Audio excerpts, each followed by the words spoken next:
Thank you, Burjot. Thank you, Manoj. So just a brief introduction on Swami Purnachaitanya. He was born in the Netherlands to a Dutch father and an Indian mother who played a central role in kindling in him a keen interest in spiritual practices, cultures, and philosophies of the East. This led him to practice an extensive range of Eastern martial arts, which would prove to be providential. The defining moment in his life came at the age of 16, when he met Sri Sri Ravi Shankar, in whom he recognized his spiritual master. After completing his university studies in Indology with a specialization in Sanskrit, he left the Netherlands and moved to the Art of Living Center in Bangalore. Swami Purnachaitanya is currently a director of programs at the Art of Living, where he conducts personal development trainings and oversees various service projects in India and in Africa. In the last 15 years, he's traveled extensively in Asia, Africa, and Europe, conducting a wide range of programs in over 20 countries. He's addressed various educational, corporate, and government institutions and conducted special workshops and masterclasses for top executives in Boston Consulting Group, Microsoft, and CII.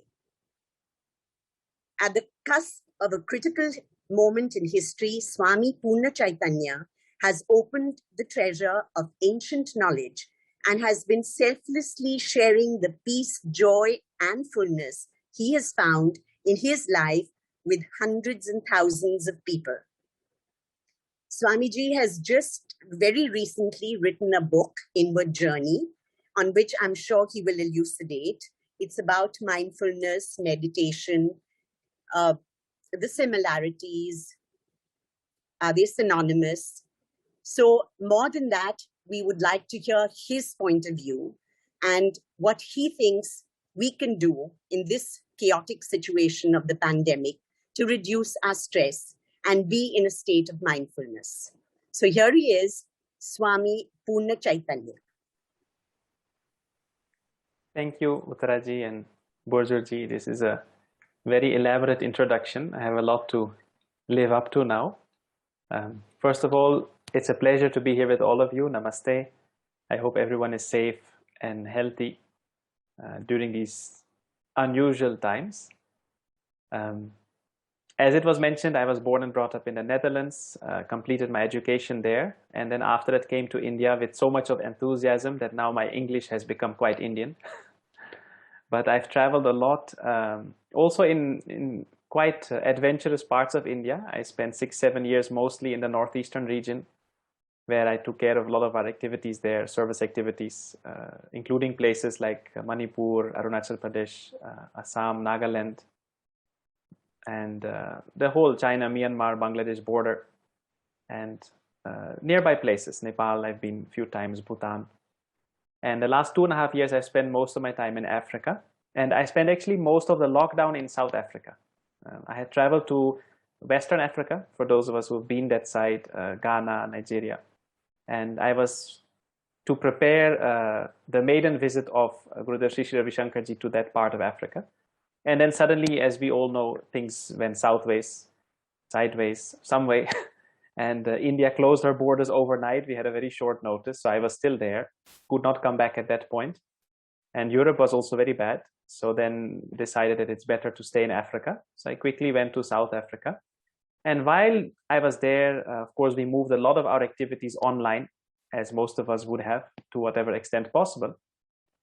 But apart from everything else, I also wrote a book. So I was approached by Penguin India, because already, anyway, life was changing so quickly. And they said, maybe, you have so much of experience. It would be really nice if you can write a book to share some of these practical tips, techniques, knowledge with people, how to deal with a world that is changing so quickly, so rapidly. And of course, now with the pandemic, this has become even more the case. That time, when they approached me, the pandemic had not yet taken off. But of course, while I started writing it, it has.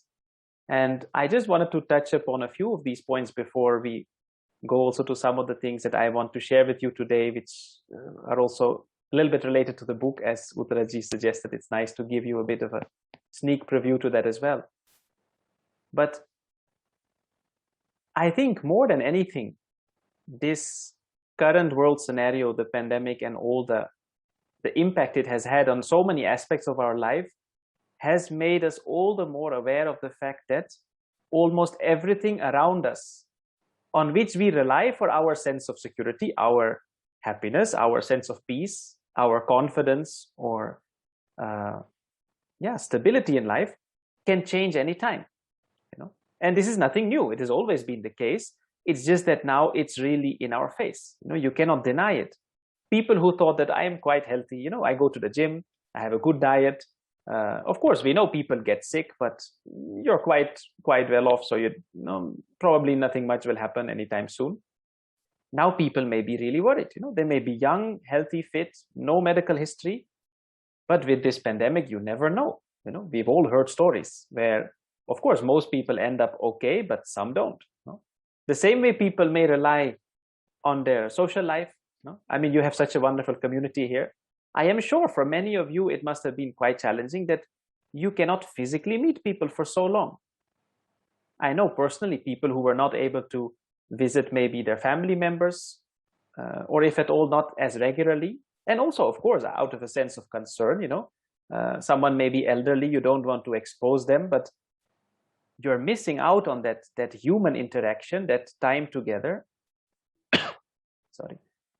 And that can really have an impact on how you feel, how peaceful you are, how happy you are, how well you sleep at night.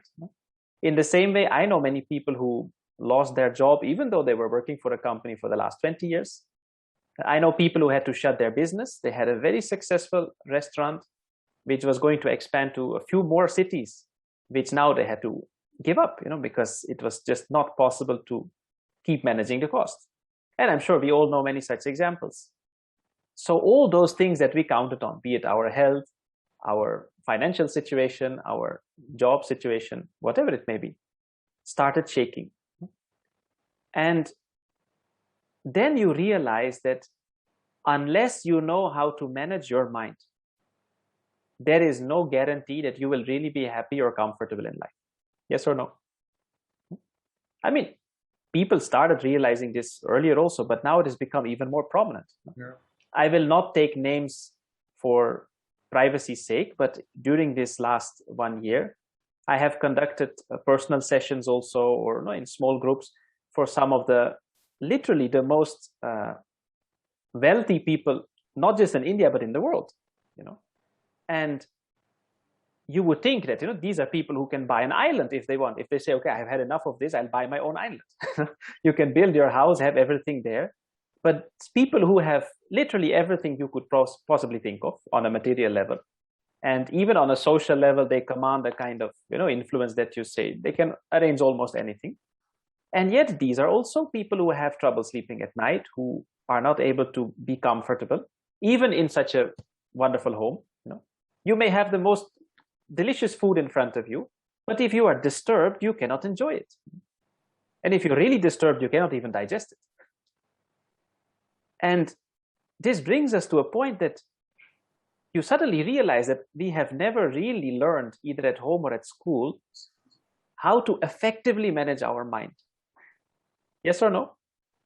Absolutely. This is very interesting. This is one of the things that initially also prompted me to explore more of martial arts, because we all have seen maybe some of the the movies or the stories where you have an elderly master who will teach the disciple how to be at peace in any situation, how to manage their mind. I mean, let's face it, the whole Bhagavad Gita is about this.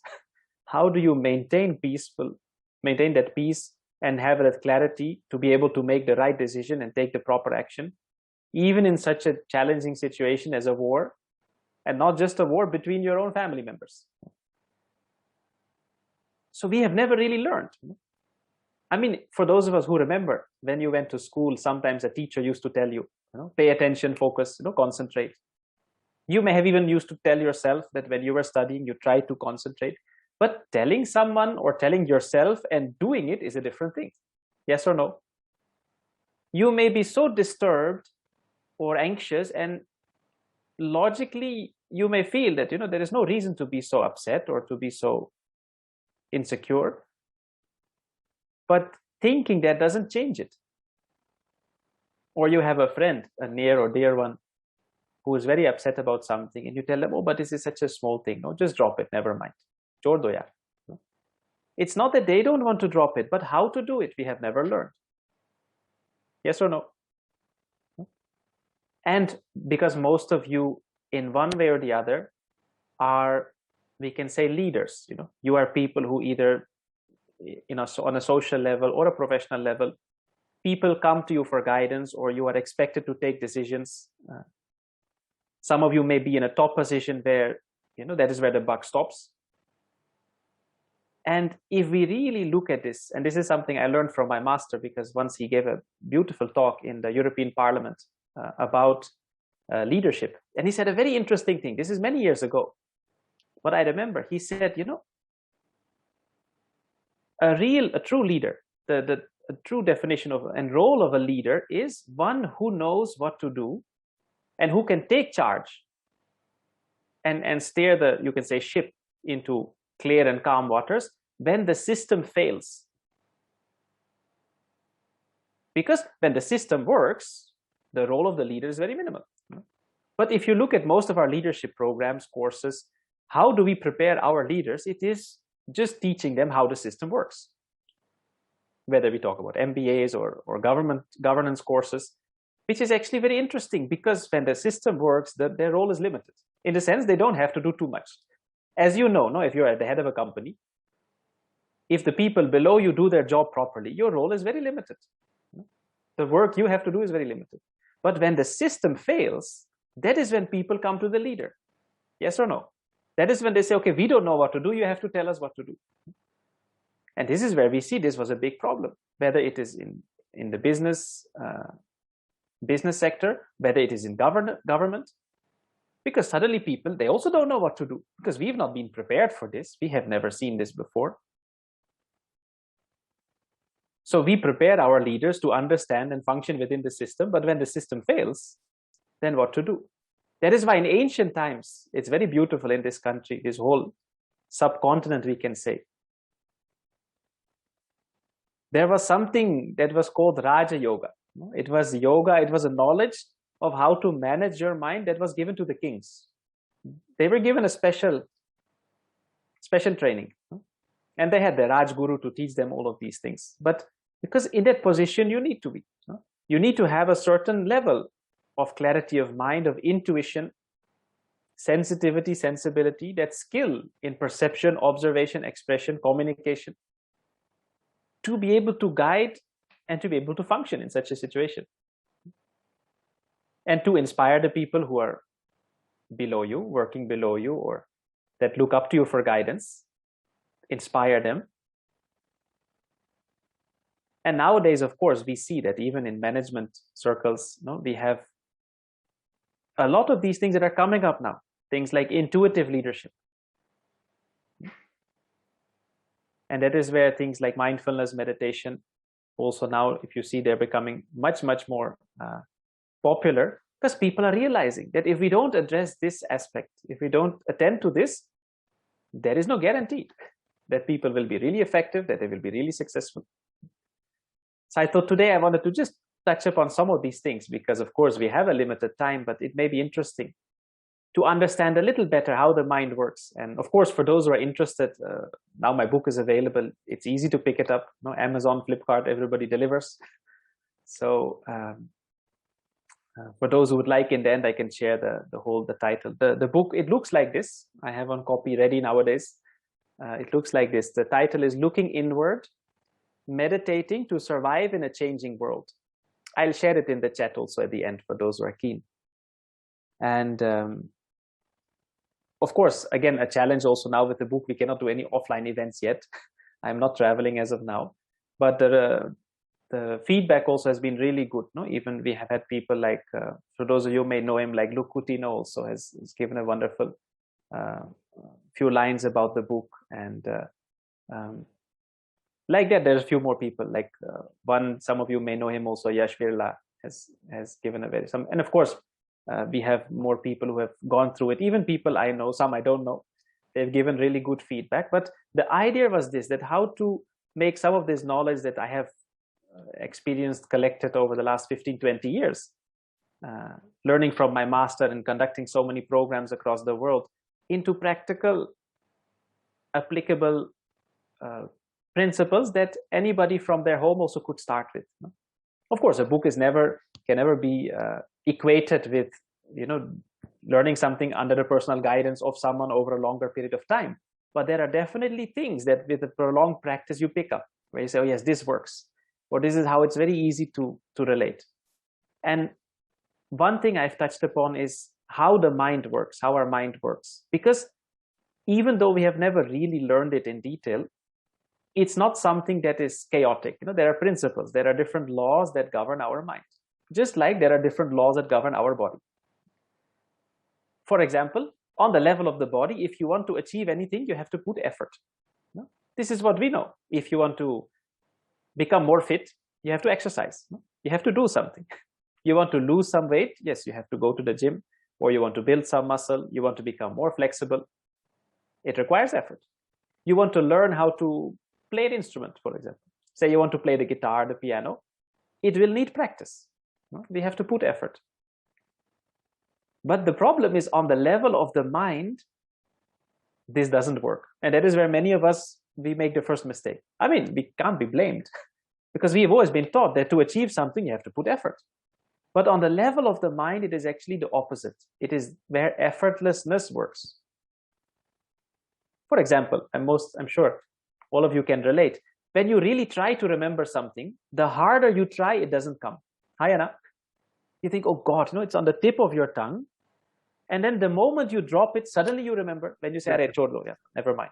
Suddenly it will come. Yes or no? Yes, absolutely. In school, this is a big problem. Everybody, including me, for students, what you do is you study so hard. And it's not that you don't know it, at least most of it. But then you sit in the exam and you're very focused, but you're not relaxed. And you think, oh God, this, I know this. It was there, maybe, page 25, below that blue box, something. It was, but it's not coming. And the moment you finish the exam and you walk out of that hall, or you hand in the papers, suddenly it comes back. And you think, oh, for God's sake, just 2 minutes earlier and I could have written it down. Because now they're not going to give you the paper back. I tried once or twice. Oh, can I remembered one thing. And they said, no, time is up. So why does that happen? It's not because God is angry with you. It's because the moment you finish that exam, you walk out of that hall, you relax. Whether you have done well or not, but at least for today I'm done. Ho gaya. And suddenly you relax, and when you relax, you remember. Because our mind functions at its best when you are relaxed. The same way, the more you think, oh, I don't want to think about this person. Something unpleasant has happened, maybe something which hurt you or upset you, whatever, and you don't want to think about it. But the more you think, oh, I don't want to think about it, it becomes more. People lose their sleep over things which are really not that significant. And it's not that you enjoy it, but we don't know how to get it out of our head. And how do you learn this? So that is where a practice like meditation becomes so valuable, because what is meditation? Meditation is you being aware and relaxed at the same time. Normally, when you're totally relaxed, you go off to sleep. That is what we know. Deep rest, we know it as sleep. And when you're focused, you're not relaxed. So teaching the mind how to be relaxed and focused at the same time is meditation. And this is a practice that comes, this is a skill that comes by practice. It's not something that just comes by intellectually knowing something. It needs some practice. Like those of us who know how to cycle on a bicycle. Intellectually, you may get the idea, but unless you get on the bicycle a few times and start pedaling, you will not get it. And the first few times you may fall over. And then suddenly you start getting the hang of it. Okay, how to balance on that cycle. And when you're really enthusiastic, then you can even drive and you can cycle without using your hands. In Holland, some of you may know, we have lots of cycles. I think more cycles than people. So everybody grows up, as a small child, you learn how to cycle and till you're very old. So we used to do this as kids, for fun, drive without your hands. And you can, once you get the hang of it, you can do that. And this is what I realized when I started learning a little bit more about the pranayama's breathing technique, about meditation, that, these are skills that are so valuable wherever you go. But we've not learned this in school. It's funny, I know, especially in India, this is one of the places where people study so hard. I appreciate it. The kind of time and energy and effort that people here put into their studies. Because for us, it was like by 3 o'clock school finishes and then you're free. Maybe a little bit of homework, but no tuitions, all these things. And here, some people don't have a life.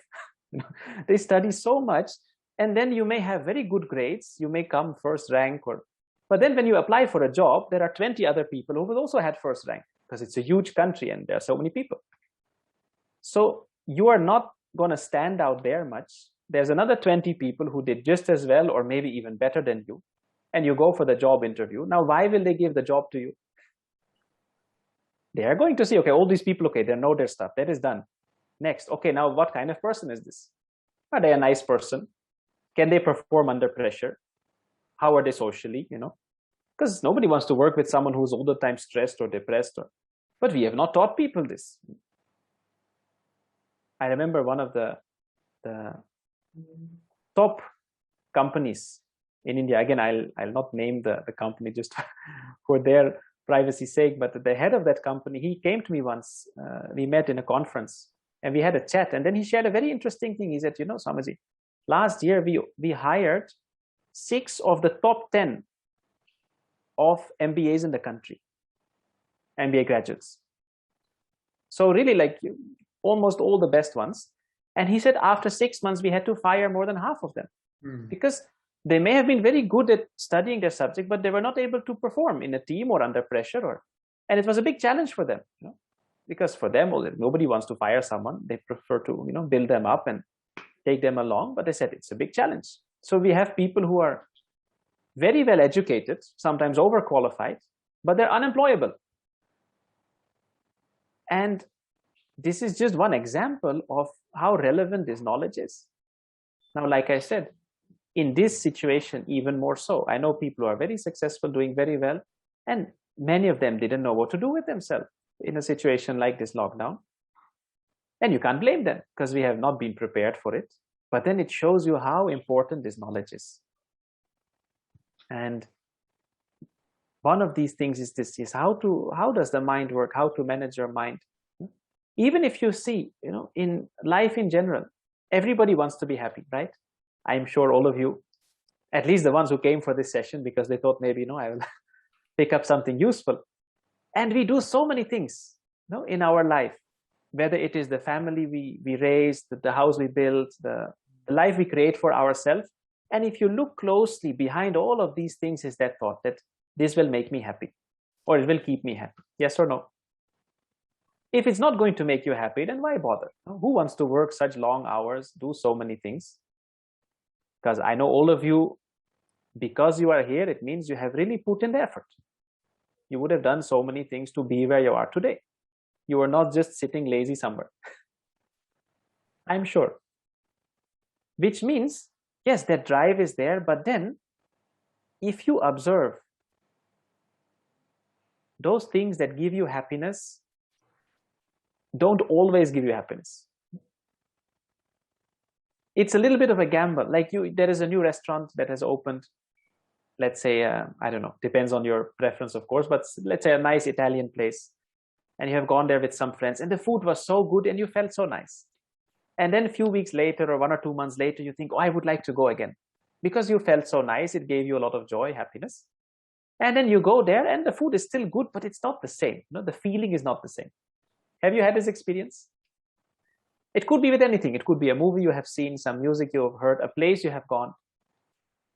And why is that? Because that happiness is happening inside of you. It is an experience inside. Something triggered it, but it's not outside of you. If you have let's say you really like gulab jamun, You have a gulab jamun, you feel very nice. You have 2, okay, maybe you feel even nicer. You have 10, you will feel sick. You have 50, you will be sick. So that happiness is not in that gulab jamun. It's just something that triggered it. And that is why, if you observe, this is another clue nature has given us. When you smell something really nice, what happens? Naturally, for a moment, you close your eyes. Yes or no? You take in the experience. You hear something beautiful. If it's really beautiful, for a moment, you close your eyes. You want to really listen to it. You take in that. The same with the sense of touch, sense of taste, smell. You taste something wonderful. Kya baat? Naturally, your eyes close for a moment. So we say, no, we're taking in that experience. Actually, it's the other way around. That experience is taking you inward. And the beauty is, the more your mind is peaceful, when you are less stressed, less anxious, less of craving and aversion, you will find that naturally you will feel like this. The more at ease you are, the more you are in the present moment, any experience can make you feel like that. Rather, you will feel like that irrespective of the experience. Like you see with small children. Have you noticed that? Small children, they still have this quality. They're proper yogis. Whatever they do, they are fully in the present moment. Have you seen that? They may run, they fall down. Actually, this is very sneaky. If a small child falls down, first they look around if anybody saw it. Have you noticed that? It's very, very sneaky. If there is nobody watching, they will happily get up and continue. They will not even cry.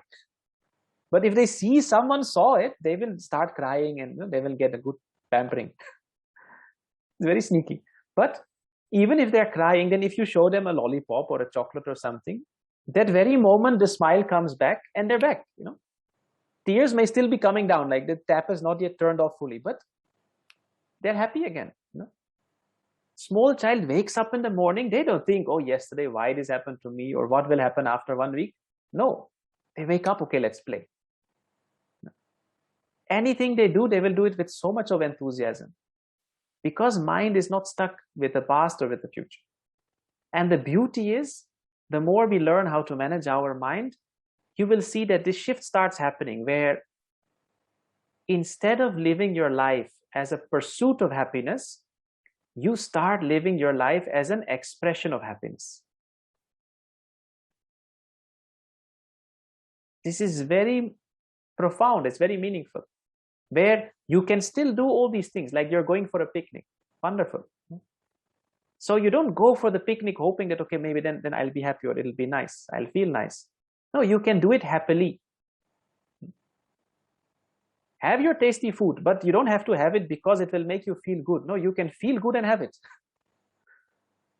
And I tell you, it makes all the difference, because otherwise, we've gotten into this habit to postpone our happiness, where people say, oh, I can't wait till it's weekend. Then I will enjoy. Or even worse, I can't wait till it's holidays. And then you have those few very unfortunate souls who will say, oh, I can't wait till I retire. Then I will enjoy. What is the guarantee you will even be there? And it's very sad. People, they live their life and they start feeling that I'm living the life I have to live, not the life I want to live. Because I only get time and energy to do the things I have to do and not to do the things I want to do. And let's face it, we have not come to this planet only to just eat, sleep, work, and then die, and become happy and sad in between. We are here for a bigger purpose. There is so much more to experience. But if we don't know how to manage this thing called mind, we won't have the space for it.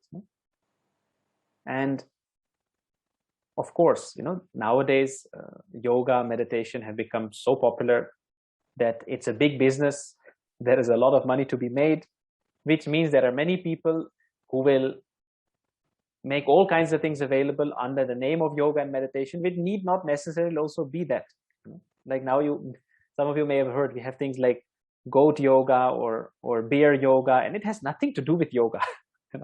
Honestly, if you ask me, it's such a, it is nothing left of what, if you look at the whole science of yoga.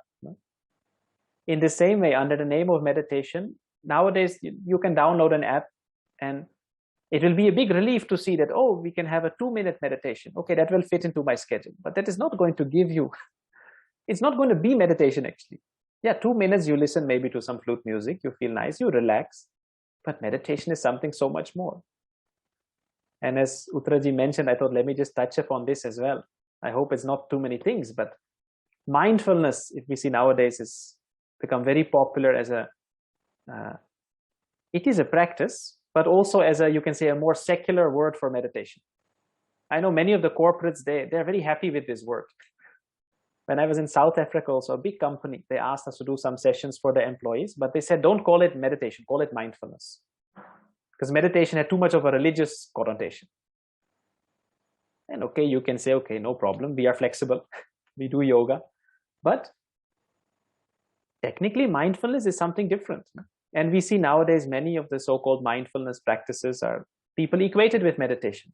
So then they say, oh yes, I also meditate. But the whole concept, most of the mindfulness practices is about being mindful, being fully aware of what you're doing, being fully with one thing, whether taking your attention to the breath, or you can walk with full awareness, eat with full awareness, whatever you may be doing. But meditation is something beyond this. Because in mindfulness, you are still engaging the mind, the conscious mind. You're still putting effort. You're still doing something. And meditation is the art of doing nothing. Is the art of letting go. So in the yoga scriptures, it's very beautiful. Some of you may have heard the Yoga Sutras of Maharishi Patanjali, for example. He talks about different steps or limbs of yoga. And one of them is asana, the physical postures. Then there's pranayama, the breathing techniques. And then one of the steps is also called dharana. And dharana is basically what we know as mindfulness. Putting your attention fully on one thing. And that was also considered as a preparation for meditation. So they say first there is dharana, you focus the mind on one thing. And then dhyana, the practice of meditation where your mind stays with one thing but without effort. So in dharana, they say still you have to bring it back again and again. There is an effort there. And meditation, they say it becomes taila dharavat, which is like the flow of the oil. It's very beautiful. Like if you see a viscous fluid, whether it's oil or honey, if you pour it, it is uninterrupted. If we pour water or orange juice or something, it's a little messy. It can splatter here and there, or it's not one continuous flow. It's not all together. But if it's honey or oil or syrup, or you can think of your favorite viscous fluid, then it is one flow and it's uninterrupted. And then beyond that, they say samadhi, where the mind becomes so equanimous that it transcends. And this is where the real benefit and the power of meditation lies, because for a moment, transcending the thinking mind, the conscious mind, gives you such a deep rest on the mental and emotional level that it is even deeper than sleep. They say 20 minutes of meditation, proper meditation practice, gives the mind the same amount of rest as 4 to 6 hours of sleep does. Imagine. See, physically, you still need to sleep. So at least a few hours every night, your body requires that. There are certain physiological processes that happen only when you're in that state of sleep. But for the mind, this rest is even deeper, because in sleep still there are dreams, there are so many things going on.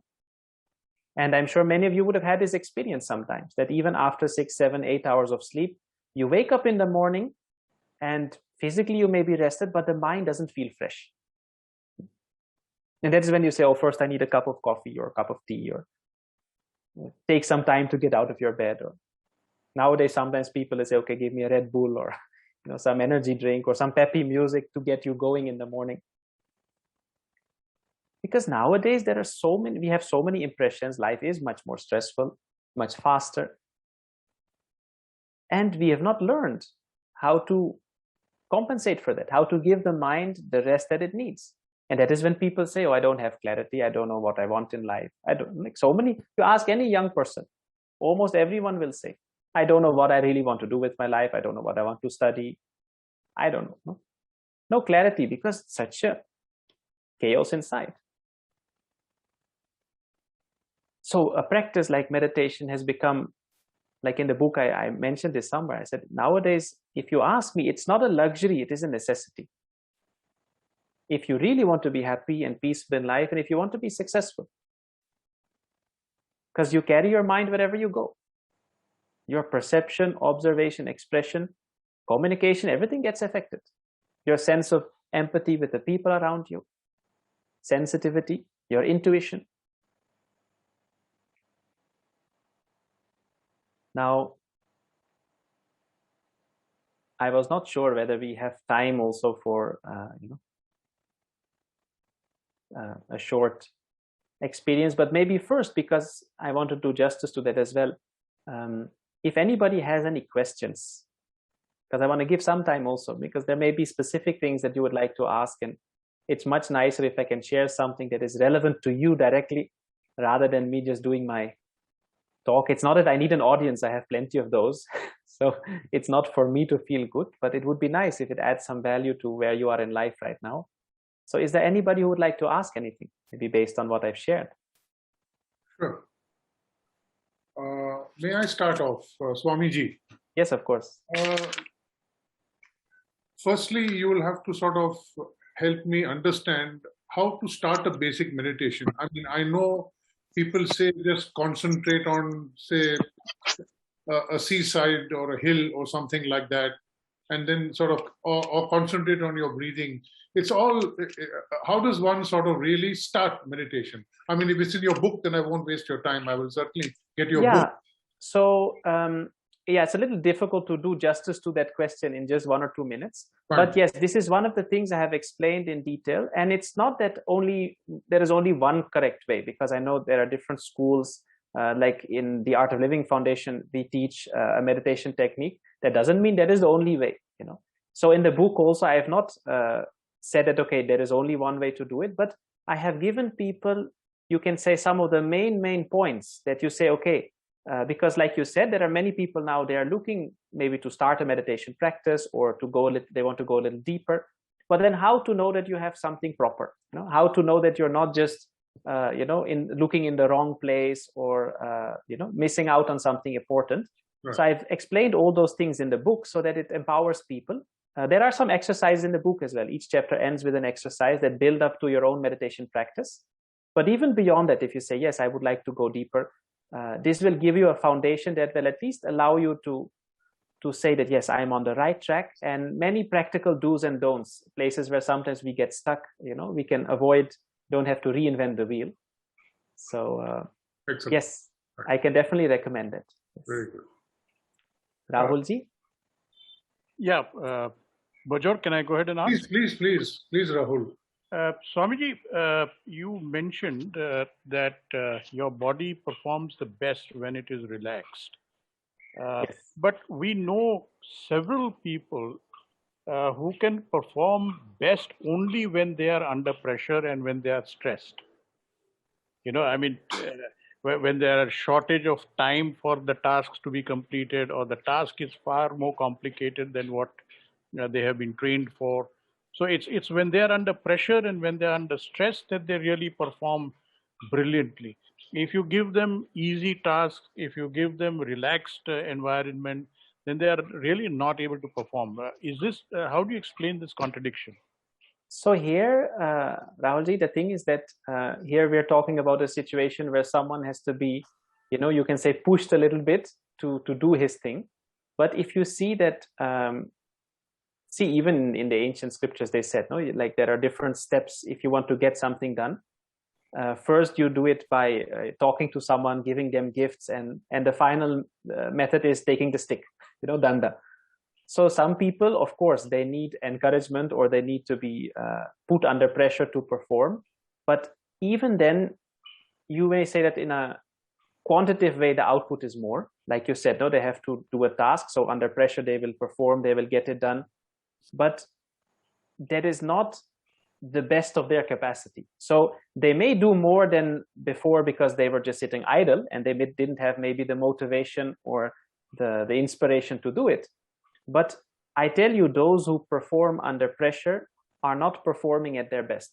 And as you know yourself, yes, sometimes a situation may force us to really push ourselves, and that may lead you to do much more than you would normally do within maybe those few hours. But to really excel, you can only do so when your mind is in a peaceful state. And that is why if you see all the great inventions, the greatest insights, basically almost all of them came to people when they were in a state of rest. Newton he got this realization when he was sitting under a tree. That time he was not thinking very hard. The same way, many of these scientists, if you look at their lives, the greatest eureka moments happened when either they were in the bathtub or, it was when they took for a moment, it's okay, never mind, let me relax for a moment. And then it came. In the same way, those who are, you can say, top athletes, or like we have some of these people that we have, we have conducted programs for, and all of them have shared that they perform even better now because there is more clarity of mind, your perception, observation, everything is better. So I get what you mean, that some people need a push to perform better. But then I tell you that those people, when you can inspire them, when they're in a more peaceful state, they can do even better. If I can just stretch that question a bit. Definitely. You said excellence. You use the word excellence. You use the phrase perform better. Both these relate in some way or the other to success. How do you define success? Personally, if you ask me, because again, it's like, as you say, it depends how you define it. In life, I would say success is to be able to be comfortable, happy, peaceful, and feel at home in any situation. To me, that is true success, because you can have, whether it is money, fame, influence, social status, anything. But if you're miserable, what is the point? If you don't feel comfortable, what is the point?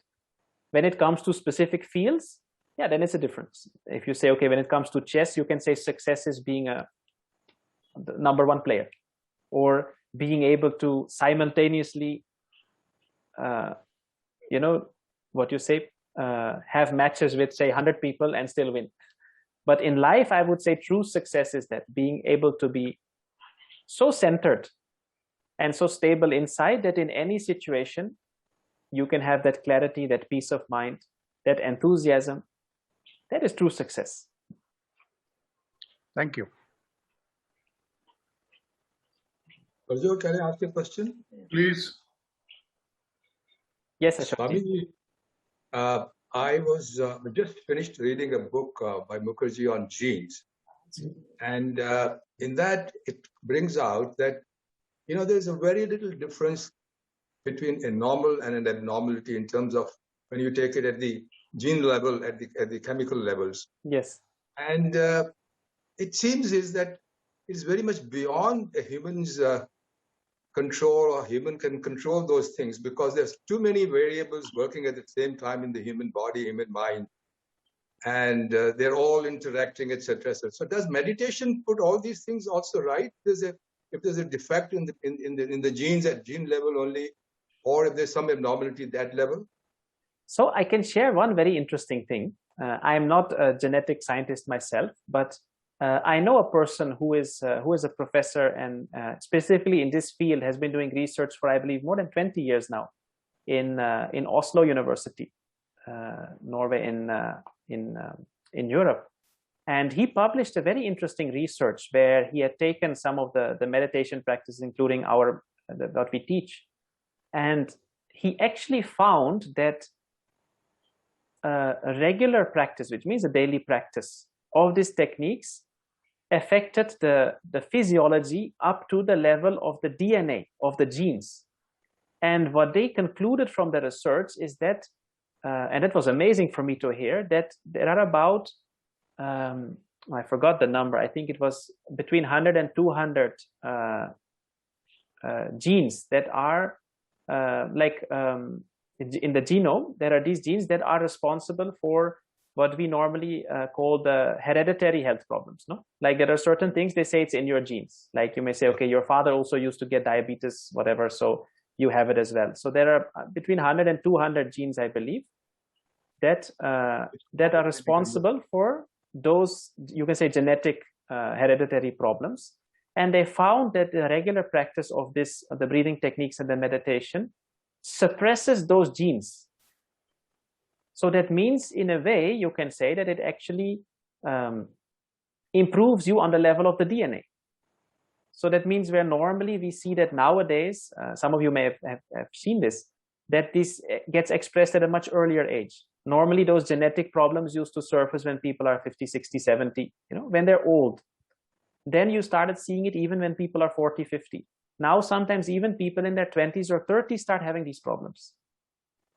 So of course, with our food habits, lifestyle, all of these things, there is a regression.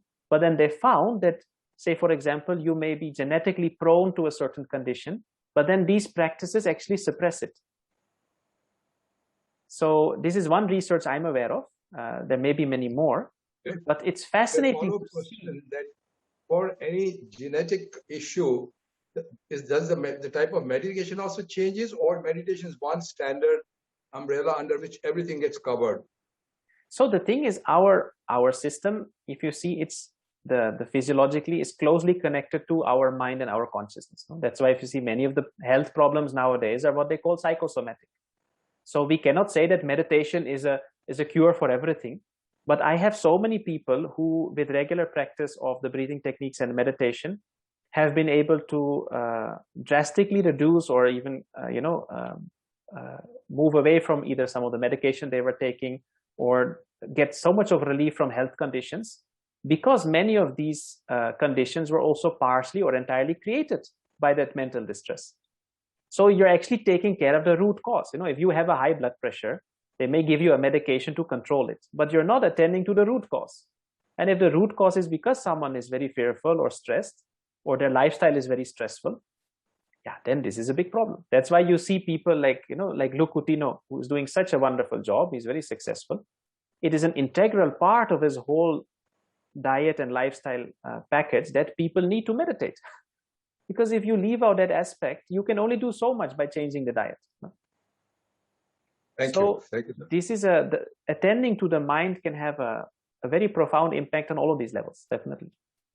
Thank you. I think Mohan wants to ask. Mohan, you need to unmute.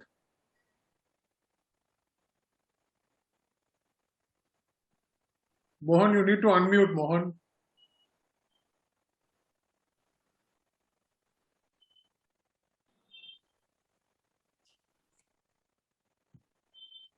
Sometimes it's easier said than done, no? Especially with the phone, sometimes it becomes a very small thing to press. Yeah.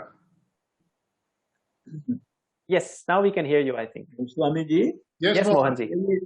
Really happy to hear you and see you. I did learn Transcendental Meditation about 50 years back. Beautiful. I practiced it for a very long time, maybe 10, 20 years. And then, due to whatever reasons, for the last 20, 30 years, I've not been doing it. But I think it has given me some kind of a understanding of life, of whatever it is. So my first question is whether you would advise that I go back again to do it 20 minutes morning and evening, or I'm okay. I'll come back to why my question, because I've had lots of experience, like many people, of failure, accidents and whatnot. And there are times when there was misery, but today there's a lot of happiness. So I found my way out of misery into happiness. And therefore, do you advise to go back to meditation? I would say definitely that, I would definitely recommend it, simply because that is only one of the benefits that meditation gives us. So you are very blessed. And of course, if you have practiced for 10, 20 years, that has given you a very solid foundation. It would have definitely left a lasting impact on your state of mind, your consciousness. At the same time, why stop there? Meditation, it's like saying that, okay, I've been going to the gym for the last 2 years. I've reduced my tummy. Now I'm not overweight anymore. So do you still suggest I go to the gym? I would say yes, because the very fact that you're going there will give you good circulation. It will keep your body fit. why wait again for the misery to return when you can prevent it? And apart from that, like I said, there are so many more benefits for our body, for our overall health, well-being, and who knows what more beautiful experiences lie ahead. And for me, these are things that you cannot get it anywhere else. So whatever we do in life to explore the consciousness, higher states of mind is something very unique. And if we're in a position to do so, that is a great privilege. Thank you. Thank you.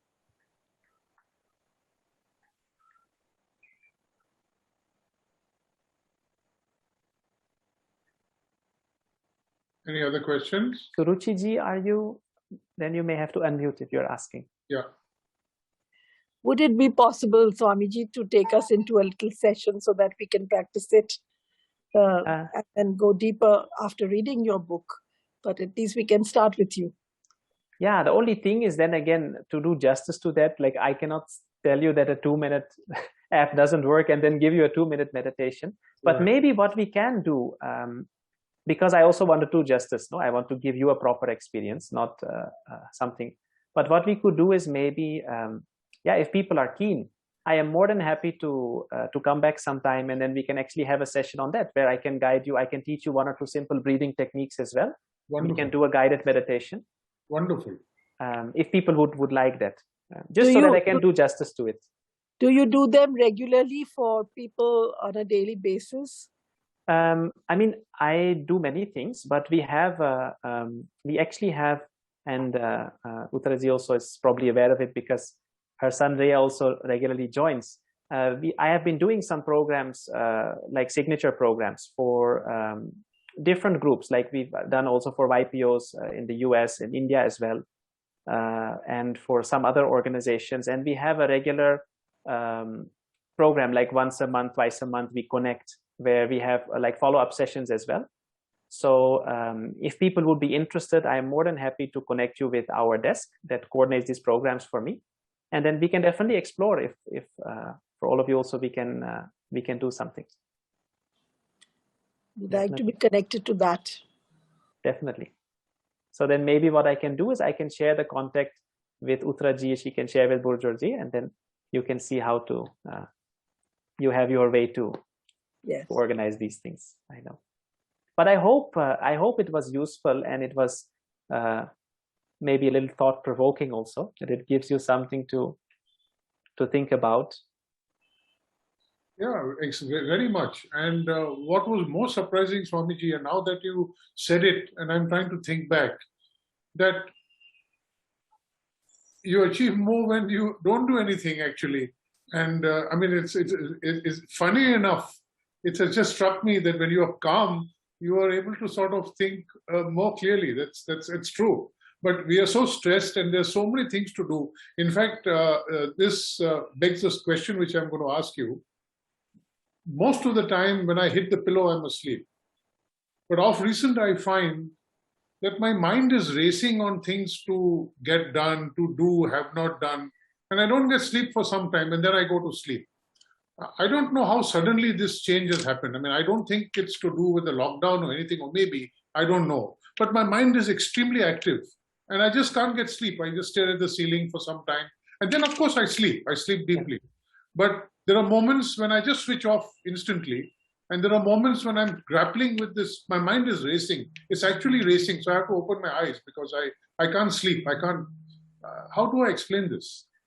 Yeah, no, I mean, so this is very common. Nowadays, we see this with many people. And, on one hand,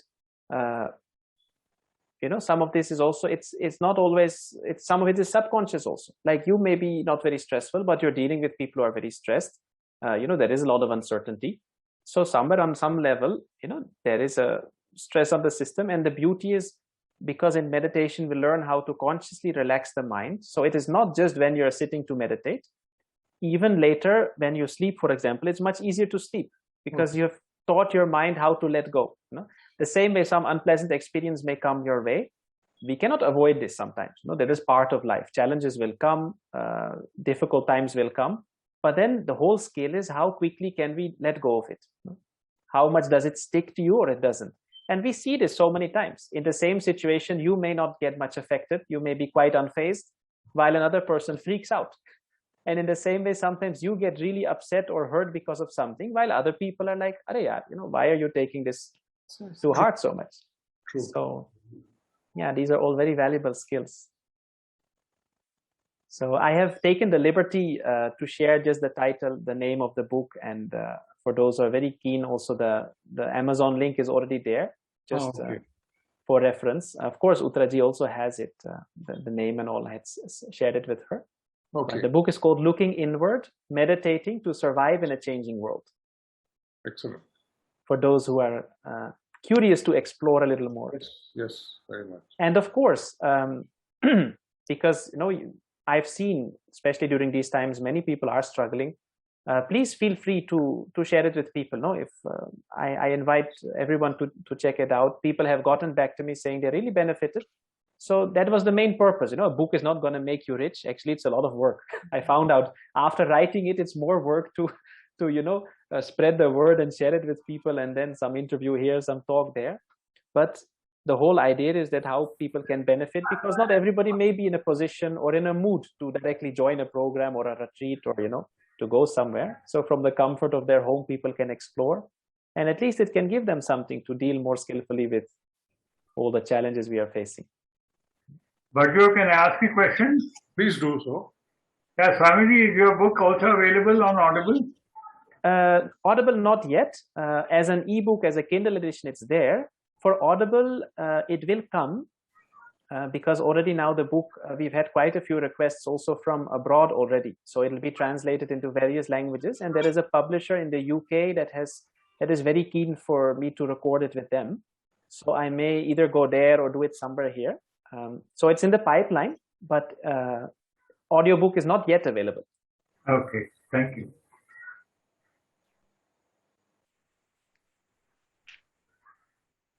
Any other questions from members? Can I then request Anil Lambo to extend on our behalf a vote of thanks to Swamiji, who we are letting him off for now, but I'm certainly going to take him up on an offer of having a session with us one morning when it's convenient to him and to all of us. Yeah, I would also like that, so that I can give you an experience as well. Yes, thank you so much. Let us have it very soon. Yes, sure. I'll coordinate it with Uttara and Swamiji. Anil, thank you. Yeah. Swamiji, Jai Shri Krishna. Actually, when Bourgeois sent me a message that he'd like me to give the vote of thanks, my first thought said, why me? And then when Uttara introduced, I said, we are neighbors. So why she? Are we the most spiritual here, or are we the people who need it most? I don't know. At least certainly you need it most.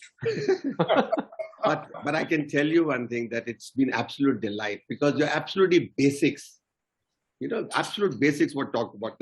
And the most beautiful thing was, I said, whom am I going to give a vote of thanks to? So I just did some checking on you, and it said your name was Freak or Frederick, which meant peaceful ruler. Ruler is a go-giver, and you've given us the ultimate essence of life. I think it's tremendous. Your name originally was Alexander, which is a defender of people, defending them from their miseries, their difficulties, and their challenges. So you've lived up to your name today. And of course, and now Shri Ravi Shankar Ji has given you the name of Purna Chaitanya, full consciousness. And that's what you said, that in mindfulness, you have got to be aware and relaxed. So I was observing you when we were doing chit-chat in the beginning. You were so relaxed and you had that ethereal smile on your face. Absolutely. So I pinned you here and I said, I wish we could achieve this kind of peace in our life. So some of the takeaways that I did make a note of, that change is a constant. It's going to happen. Just accept it. Rise to the level of whatever is required, leadership, intuitive leadership, crisis management leadership, or whatever is required. Just rise to it. And something very beautiful you said is, body to improve it, you need effort. Mind to improve it, you need effortlessness. That is tremendous. I think if this itself we carry, it'll be tremendous. And the next beautiful takeaway was live in the moment. If one lives in the moment, happiness is assured. And what my wife was telling me when I could see her eyebrows raising when she was sitting next to me here, that happiness is not to be pursued. It has to be experienced and expressed. I think these are the two most important takeaways for today. And of course, you talked about other things like the Maslow's law of marginal utility. The fifth ice, gulab jamun, is not as good as the first one, which we all experience. But the biggest thing you said, Swamiji, which I'm really happy, that without mentioning religion, without mentioning Hinduism, etc., whatever the Bhagavad Gita, I had a guru and he also talked about Bhagavad Gita. And somebody asked him, what is your religion? He said, if God is a Hindu, I'm a Hindu. If God is a Parsi, I'm a Parsi. If God is a Christian, I'm a Christian.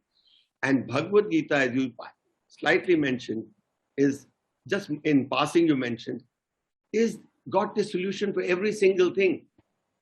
And just to share with you that I've started learning Sanskrit in this lockdown to be able to understand Bhagavad Gita better than what I could earlier. And Swamiji, I would say that, as you rightly said, each one of us comes on this earth for a purpose. God has sent us not for just eating, making children and making money and going. There's some special purpose. And he has also given us an opportunity to build the skill to achieve that purpose. But the sad thing is 95% or now, what percent, very high percentage, don't even know and not even aware. Few are fortunate to have a guru like you today have guided us to look at that higher purpose and go and achieve it. Thank you very much, Swamiji, for all this. Thank you. Thank you.